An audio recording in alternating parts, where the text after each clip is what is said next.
జై గణేష్ మహారాజ్కి. పెద్దలారా, మనందరం కూడా సాధ్యంగా గృహం కట్టిన వాడు ఎప్పుడూ కూడా నేనేదో కోటీశ్వరుని అయిపోయాను, నా ప్రభావం వల్ల అయిపోయాను అని అనుకుంటాడు. అది ఎప్పుడు కూడా కాదు. అది భగవంతుడు తాలూకా అనుగ్రహం నీకు ఉన్నది కాబట్టి నువ్వు చేసే ప్రతి పని కూడా రాణించడంలోనే నువ్వు కోటీశ్వరుడు అయ్యావు. నీకంట చేసిన వాళ్ళకి ఆ భగవంతుడి అనుగ్రహం లేకపోవడం వల్ల వాళ్ళకి రాణింపు లేకపోవడంలో వాళ్ళు దెబ్బతిన్నారు. దెబ్బతిన్న వాళ్ళు తెలుగు తక్కువ వాళ్ళు కాదు, నువ్వు పెద్ద బిల్డింగ్ కట్టిన వాళ్ళు నువ్వు తెలివైన వాళ్ళు కాదు. భగవంతుడి అనుగ్రహం నీకు ఉంది. నీ పిల్లల అదృష్టం వల్ల నువ్వు పెద్ద బిల్డింగులు పెద్ద అన్నీ కూడా నువ్వు కడుతున్నావు. కట్టినప్పుడు ముఖ్యంగా మనందరం కూడా దేవీ దేవత సనాతన ధర్మంలో హిందువులందరూ కూడా ఒకటి మాత్రం ముఖ్యంగా మర్చిపోకూడదు. ఇది చాలా సత్యమైనది మాట. ఆనాడు విశ్వకర్మ ఇంటికి 4 కమ్ములు నియమించాడు. 4 కమ్ములు ఎందుకు నియమించాడు అంటే మనకి వేదాలు 4, మనకి దిక్కులు 4, ఒక నక్షత్రానికి పాదాలు 4, అదేవిధంగా ఒక మనిషికి కాలాలు 4: బాల్యం, యవ్వనం, కౌమానికం, వార్ధకం. ఇవి 4.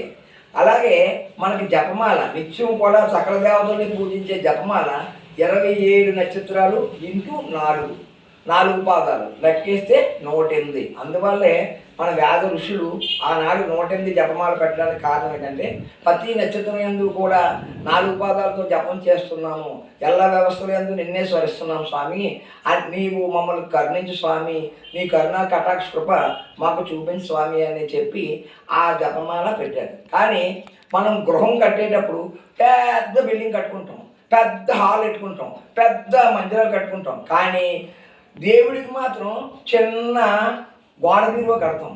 ఎంత దురదృష్టం చూడండి. మన దేవి ధర్మంలో ఎంత మాట దిగజారిపోయామో. చిన్న ద్వారం పెట్టేసి ఏంటంటే గోడ బీరువా పెట్టేసి ఆ గోడ బీరువాలో దేవుడిని ఎడతారు. ఏనాడు కూడా అయ్యో భగవంతుడు నాకు సిరి సంపద ఐశ్వర్యం అనుగ్రహించాడు, ఆ స్వామికి ఒక గదిని కేటాయిస్తాను, ఆ గదిని కేటాయించి అది పూజా మందిరంగా పెట్టుకుంటాను అనే ఆలోచించిన వాళ్ళు 100కి 10% మందే ఉన్నారు. 70% మంది పెద్ద హాలు, చిన్న దేవుడి గది, ఈ విధంగా అనుకుంటున్నారు తప్ప భగవంతుని ఎప్పుడూ కూడా భగవంతుని దృష్టిలో పెట్టుకొని పూజా మందిరాలు సక్రమంగా నియమించడం చాలా తక్కువ. అదేవిధంగా మనం గుమ్మాలు ఆనాడు విశ్వకర్మ 4 గుమ్మాలు పెడితే మన వాళ్ళు 3 గుమ్మాలే పెట్టారు. 3 గుమ్మాలు పెడితే ఏమవుతుంది తెలుసా? లెగిసిన వెంటనే నువ్వు ఎదవ గుమ్మాన్ని చూస్తున్నావు. ఆ గుమ్మానికి బొట్టు ఉండదు, పసుపు ఉండదు, ఏమీ ఉండదు, బోడు గుమ్మ ఉంటుంది అన్నమాట. బోడుగుమ్మ అంటే భర్త లేకపోతే స్త్రీ ఎలాగైతే బోడిదైపోద్దో అదేవిధంగా దారబంధానికి ఆ కింద కమ్మి కానీ లేకపోతే ఆ దారకం పరిస్థితి కూడా ఎదవ ఉండతో సమానం. అందువల్ల మనం ప్రతి పడుకున్న గదికల్లా కూడా నువ్వు రౌండ్ దారబంధం పెట్టుకో, లేకపోతే 4 పలకలుగా పెట్టుకో, కానీ కింద కమ్మి కంపల్సరిగా పసుపు కుంకాలతోని ఆ కమ్ము ఉండాలి. పోనీ పసుపు కుంకాలు నీకు ప్యాషన్ కాదనుకో, రంగుతోని పసుపు రంగు వేసి పొట్టు పెట్టి ఆ వేసినట్టే ఆ పొట్టులను మనం చూడాలి. చూసినాడు మన పిల్లలకి మనకి అన్నీ కూడా సుఖ సంతోషాలతో కూడుకొని ఉంటాయి.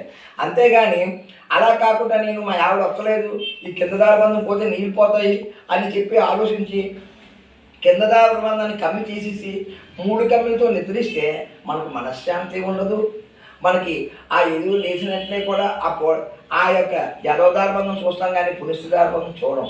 ఆనాడు విశ్వకర్మ ఈ విధంగా 4 కమ్ములు ఎట్టుకోమని చెప్పాడు కాబట్టి మనందరూ ఎంత పెద్ద భవనం కట్టినా దానికి 4 కమ్ములతోనే దారబంధం చేసి అందరూ కూడా ఆ యొక్క విశ్వకర్మ ఆశీర్వాదాలు పొంది మన నిండా 100 ఏళ్ళు కూడా ఉండాలి.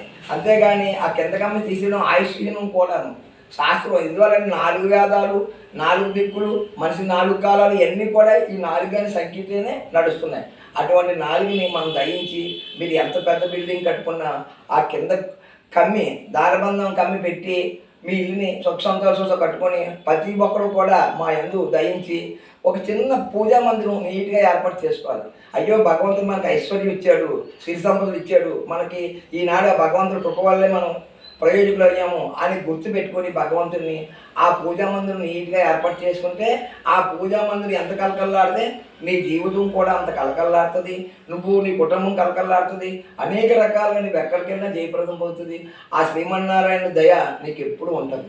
అలాగే చేతనైందనుకో నువ్వు సంపాదించిన దాంట్లో ఒక 10 పైసలు వాట దానం ధర్మం చెయ్యండి, పరమేశ్వరు యొక్క అనుగ్రహం పొందండి, అష్టైశ్వర్యం భోగభాగ్యాలు శిల్ప సంపదలు పోరాలని కోరుకుంటూ ఈ అవకాశం మా గురువుగారు చెప్పి మీ అందరికీ చెప్తున్నాను.